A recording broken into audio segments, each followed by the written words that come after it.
last question of the exercise 6.3. The last question number is sixth question. We are starting here.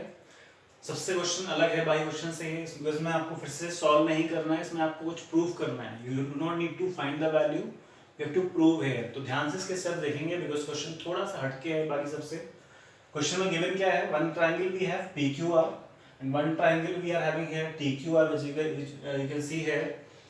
और एक जो खास बात इसमें दी है वो है ये कि QT and RT, there are two sides are there, QT and RT are bisectors of angle Q and angle R respectively. The last word is respectively है, मतलब क्या है, जो QT साइड है, you can see here the QT line, this is bisecting angle Q, मतलब ये जो दो पार्ट्स है दोनों ही इक्वल हैं. Suppose we give the number to this, number is 1 and 1, दोनों ही कहलाएंगे 1 1, दोनों इक्वल है because QT is bisecting angle Q. Similarly RT is the bisector of angle R, मतलब ये जो बाहर बन रहे हैं RT एंगल R, मतलब ये पूरा वाला एंगल R बन रहा है. So these two parts are equal, दोनों को देते हैं नंबर 2. एंगल R के दोनों पार्ट्स इक्वल हैं 2 2 बिकॉज दोनों ही इक्वल हैं, बिकॉज बाइसेक्ट हो रहा है एंगल RT साइड से और एंगल Q बाइसेक्ट हो रहा है तो QT से, तो एंगल 1 1 भी इक्वल हो गया. अब प्रूफ क्या करना है, प्रूफ पार्ट है कि angle QTR will be half of QPR, मतलब जो QTR बन रहा है मतलब ये वाला एंगल, ये जो एंगल है हमें प्रूव करना है कि इस P एंगल का हाफ होगा. अगर P 90 है तो ये 45 होगा, अगर P 60 है तो ये 30 होगा. ऐसा हमें प्रूव करना है, but we don't have any values. हमें इन नंबर्स को इन्हीं में प्रूव करना है without using any value there. तो कॉन्सेप्ट ले लेते हैं, यहाँ भी नंबर कुछ ले लेते हैं. सपोज नंबर है 3 और ये हो गया 4, एंगल 3 एंड एंगल 4. नंबर्स में आपको इजी रहेगा इसलिए मैं नंबर्स ले रहा हूँ ताकि आपको बार बार नेम्स ना लिखना पड़े. तो we have to prove basically here angle 4 is half of angle 3. हमें प्रूव करना है कि जो एंगल 4 है, एंगल T है, T एंगल हाफ होगा एंगल P के, मतलब हाफ होगा एंगल 3 के. तो कैसे करेंगे, I have made 2 more figures here to make you clear this concept. तो करना क्या है, हमें यूज करना है यहाँ पे एक्सटीरियर एंगल प्रॉपर्टी और ASP. तो कैसे यूज कर सकते हैं, देखो यहाँ पर ध्यान से करते हैं. ट्राइंगल PQR से, PQR है small triangle, you can see here, यहाँ वैल्यूज मैंने लिख दी है एंगल 3 और यहाँ पे एंगल 1 बनाना था 2 बार, तो हमने ट्राइंगल में 2 बार ले रखा है. एंगल 2 भी बाहर था 2 बार, तो 2 बार यहाँ पे ले लिया हमने. तो कॉन्सेप्ट यूज करना है हमें एक्सटीरियर एंगल प्रॉपर्टी का. कैसे यूज होगा, ट्राइंगल लिखेंगे यहाँ पर हम, in triangle PQR, in this triangle the property is exterior angle is equals to the sum of two interior opposite angles. मतलब जो बाहर एंगल बनता है वो दोनों अपोजिट एंगल्स के सम के इक्वल होता है, उनके सम के इक्वल होता है वो वाला एंगल. मतलब ये जो बाहर एंगल बन रहा है the name is PRS. PRS equal कहलाएगा इस P प्लस एंगल Q के by using exterior angle property. इस प्रॉपर्टी से बाहर वाला एंगल इन दोनों के सम के इक्वल होता है. तो बस वही लिख दिया हमने. अब PRS की वैल्यू क्या है, एंगल 2 प्लस एंगल 2, तो यहाँ जाएगा angle 2 plus angle 2. Second one is P है एंगल 3 और Q बन रहा है एंगल 1 प्लस एंगल 1. इनको ऐड मत कर देना कि 3 प्लस 1 4 प्लस 1 5 कर देते हैं, 2 प्लस 2 4 कर देते हैं. ये नंबर्स कुछ बताए गए हैं, इनको हम ऐड नहीं कर सकते. यू कैन टेक A और B ऑल्सो. तो A और A प्लस होके कभी ऐसा कुछ बनने वाला नहीं है, 5 6 वगैरह.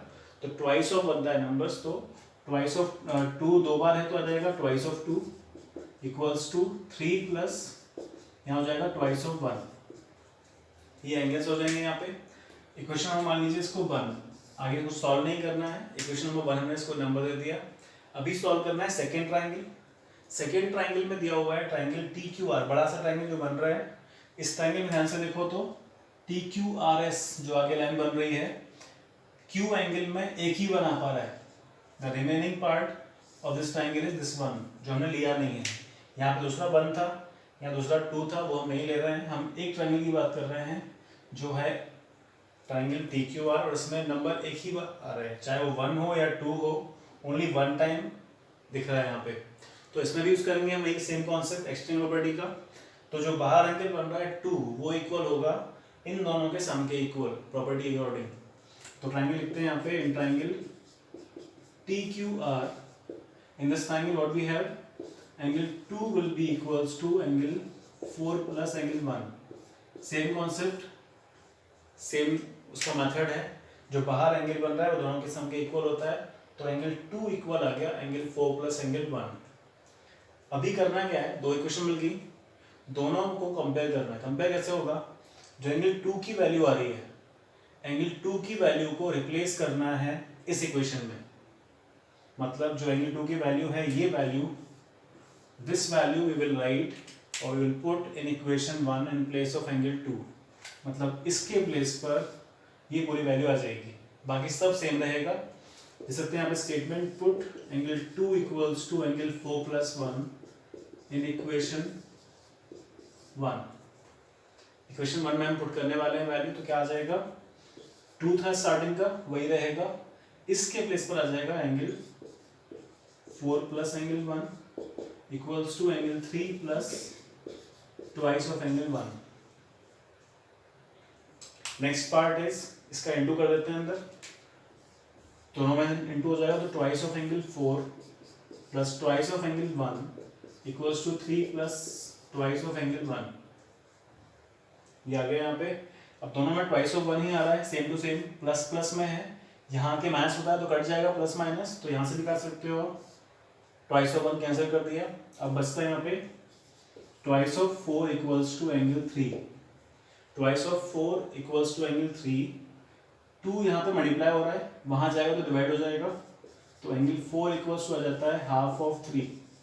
डिवाइड चाहो तो आप पहले ऐसे लिखो, एंगल 3 अपॉन एंगल 2, हमने ऐसे सीखा है हमेशा. डिवाइड में है तो we can write it, angle 4 equals to half of angle 3. 4 क्या था, एंगल 4 बन रहा है एंगल T, एंगल QTR, और 3 बन रहा है QPR. तो रिप्लेस कर दीजिए value, angle QTR equals to half of angle QPR. Prove. तो कॉन्सेप्ट वही था, हमने यहाँ पे प्रूव किया हुआ है, यूज किया हुआ है concept of exterior angle property का. 2 बार हम इसको यूज कर रहे हैं. एक ट्रायंगल था PQR में पहले लिया, दूसरा ट्रायंगल TQR में यूज किया. थोड़ा तो क्वेश्चन अलग है, लेंथी भी लग रहा है शायद बाकी सबसे कंपेयर किया जाए तो, बट स्टिल अगर आप सॉल्व करोगे, ट्राई करोगे 1-2 बार, तो आपसे आराम से बन सकता है क्वेश्चन. तो please after watching this try to solve it twice thrice, so that the steps will be clear in your mind कि करना कैसे है इसको. और फिर भी कोई डाउट बनता है तो प्लीज आप पूछ सकते हो डाउट क्लास में, otherwise you can solve this question in your fair copy.